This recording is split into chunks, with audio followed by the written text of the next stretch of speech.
Hi guys, welcome to our channel. ఈ video topic ఏంటంటే మీ అందరికీ తెలిసిందే.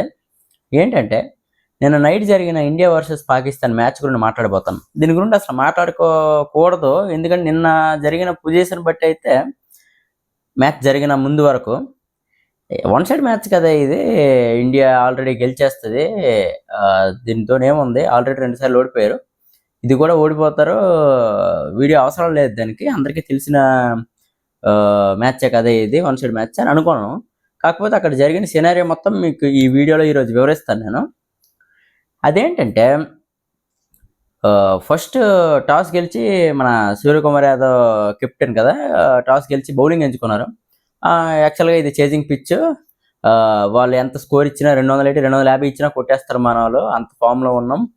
దానికి వచ్చి ఇండియా స్ట్రాంగ్ బ్యాటింగ్ లైనప్, అది వాళ్ళ బౌలింగ్ అయితే పెద్ద ఇదేం కాదని అందరం గెస్సింగ్ అనమాట, అందరం అదే గెస్ చేసాం. కాకపోతే అక్కడ జరిగిన సినారియో మొత్తం వేరు.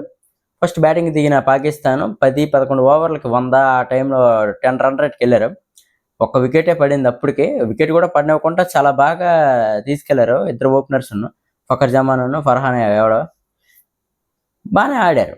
ఫస్ట్ 10 ఓవర్లో ఏట్రా ఇది అంటే ఇండియా గెలిచేస్తుంది కన్ఫర్మే, కాకపోతే ఏట్రా ఎప్పుడూ లేదు, మన వాళ్ళు వికెట్లు తీయట్లేదు, ఈ లీటర్ ఎంత బాగా ఎప్పుడు లేదు, ఎంత బాగా ఆడేస్తాండ్రు ఏటిది, ఏది అంత ప్రిపేర్ అయిపోయారా మన బౌలర్స్కి, అమ్మలు బౌలర్లు కొట్టినా పర్లేదు, బూమ్రా కలిపి కొడుతుంటారు కదా, ఏటిది అబ్బా అని అనుకున్నాం. కాకపోతే అక్కడ చేసిన తప్పు ఏంటంటే, ఇది యాక్చువల్గా ఫస్ట్ బ్యాటింగ్ చేసిన వాళ్ళకి బాగా అనుకూలిస్తుంది. Average score 150. మనం చూసుకుంటే ఫస్ట్ 11 ఓవర్లకి 100 క్రాస్ చేశారు వాళ్ళ టీము స్కోరు. చూసేసరికి అది అక్కడ స్టార్ట్ అయింది.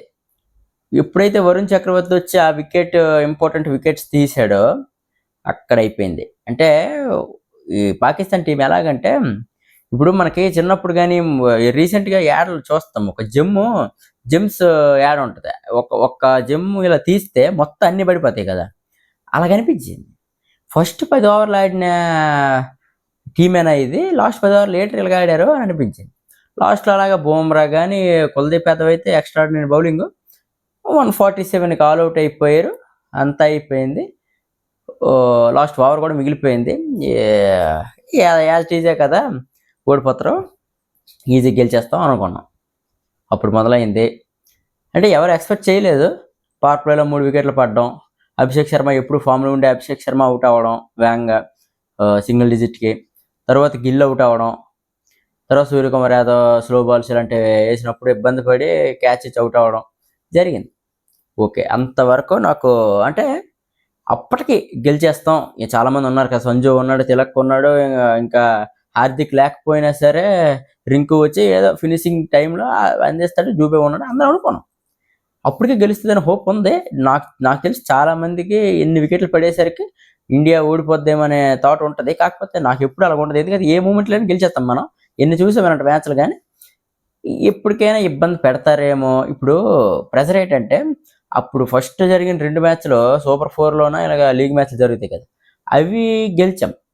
అవి గెలిచి ఓడిపోతే నార్మల్గా గెలిచాము, నాకౌట్ వచ్చేసరికి ఇలాగ చోక్ అయిపోయారా అన్నట్టు ఆ ఫీలింగ్ వస్తే అందుకు కొంచెం టెన్షన్, అంతేగాని గెలిచేస్తామనేది కన్ఫర్మ్గా ఉన్నాను. తర్వాత అలాగా తిలక్ వర్మ సంజు శాంసన్ అలాగే కొంచెం ఇన్నింగ్స్ బిల్డ్ చేస్తుంటారు చాలా స్లోగా. ఇప్పుడు ఫస్ట్ 10 ఓవర్లు వాళ్ళు ఎలాగ ఆడారో దానికి చాలా స్లోగా ఆడారు, వాళ్ళు అంత ఫాస్ట్గా ఆడితే మన వాళ్ళు చాలా స్లోగా ఆడారు.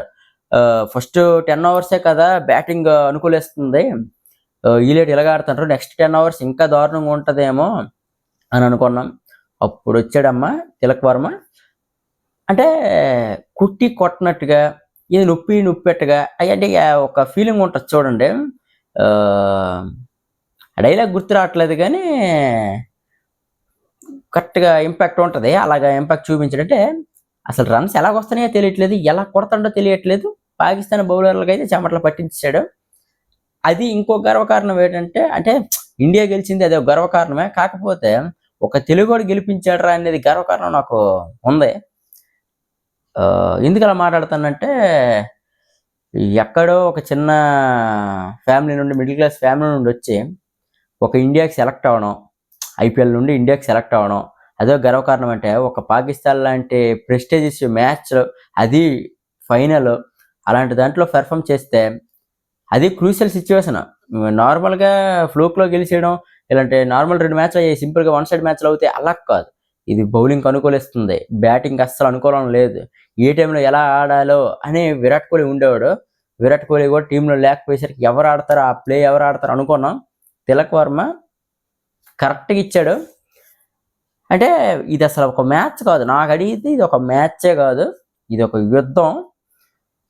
అంటే వాళ్ళు గెలిచారు, ఏదో ప్లేన్లు కూడా ఏదేదో గెస్ట్ చేశారో ఓడిపోయినా సరే అవన్నీ వేస్ట్.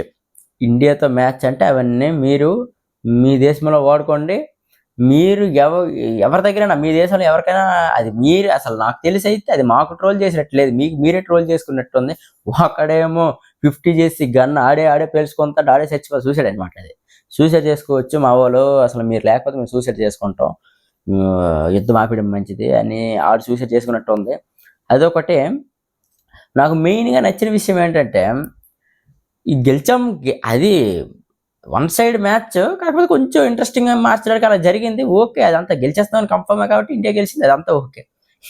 బెస్ట్ ఏంటంటే నాకు అనిపించిన బెస్ట్ థింగ్ ఏంటంటే కప్పు వద్దన్నారు.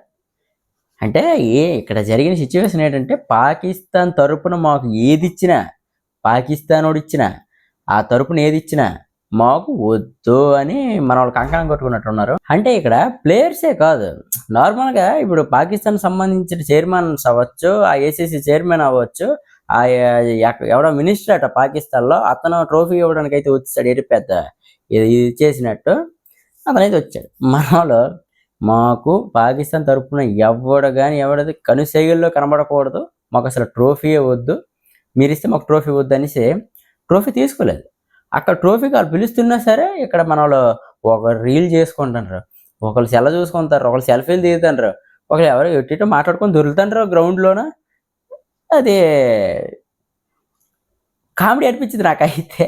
ఇలాగే అవ్వాలరా బాబు, వాళ్ళకి సరదా తీర్చేదారు. ఎక్కడ ఇండియా అసలు మరి ఇంకొక థాట్ లేకుండా మాతో ఇండియాతో మ్యాచ్ ఉందంటే మీరు తట్టపట్ట సర్దుకోవడమే పాకిస్తాన్, మరి జన్మలో గెలరని నాకు అనిపిస్తుంది. మరి మీరేనా మనకు తెలియదు. కానీ ఇంకోటి ఏంటంటే చెప్పాను కదా, పాకిస్తాన్ మినిస్టర్ కప్పు ఇవ్వడానికి వచ్చాడు, కప్పు పట్టుకు వెళ్ళిపోయాడు.